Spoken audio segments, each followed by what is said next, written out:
ನಮಸ್ಕಾರ ಎಲ್ಲರೂ, ಹೇಗಿದ್ದೀರಾ? ಎಲ್ಲರೂ ಆರಾಮಾಗಿದ್ದೀರಾ ಅಂದ್ಕೊಂಡಿದ್ದೀನಿ. ಇವತ್ತು ನಮ್ಮದು 4th day of the trip continue ಆಗ್ತಾ ಇದೆ. ನಾವಿಲ್ಲಿ ಕ್ಯುಬೆಕ್ ಸಿಟಿನಲ್ಲಿ ಒಂದು ಫಾಲ್ಸು ಮತ್ತು ಒಂದು ಜಿಪ್ ಲೈನ್ಗೆ ಆಟನ ಆಡ್ಲಿಕ್ಕೆ ಬಂದಿದ್ದೀವಿ. ಸೊ ತುಂಬ ಚೆನ್ನಾಗಿದೆ ವ್ಯೂ. ಇಲ್ಲಿ ಫಾಲ್ಸ್ ವ್ಯೂನು ಮತ್ತು ನೇಚರ್ ವ್ಯೂನೆಲ್ಲ ನಿಮಗೆ ಹಾಕ್ತಾ ಬರ್ತೀನಿ. ದಯವಿಟ್ಟು ಹೀಗೆ ವಿಡಿಯೋನ ನೋಡಿ ಸಪೋರ್ಟ್ ಮಾಡಿ, ಸಬ್ಸ್ಕ್ರೈಬ್ ಮಾಡಿ ಚಾನಲ್ನ. ಹೀಗೆ ಸಪೋರ್ಟ್ ಮಾಡ್ತಾ ಇರಿ ಅಂತ ಹೇಳ್ತೀನಿ. ಬನ್ನಿ ನೋಡೋಣ ಫಾಲ್ಸ್ನ ಮತ್ತು ಜಿಪ್ ಲೈನ್ ಹೇಗೆ ಮಾಡ್ತಾರೆ ಇಲ್ಲಿ ಅಂತಂತ.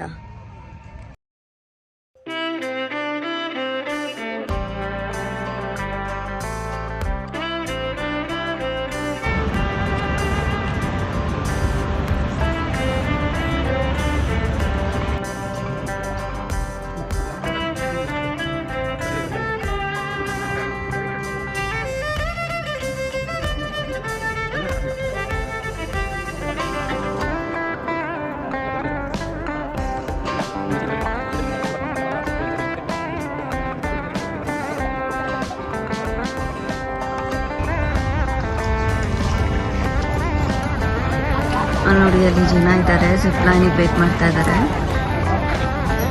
ಎಷ್ಟು ಬ್ಯೂಟಿಫುಲ್ ಆಗಿದೆ ಇಲ್ಲಿ ಜಾಗ.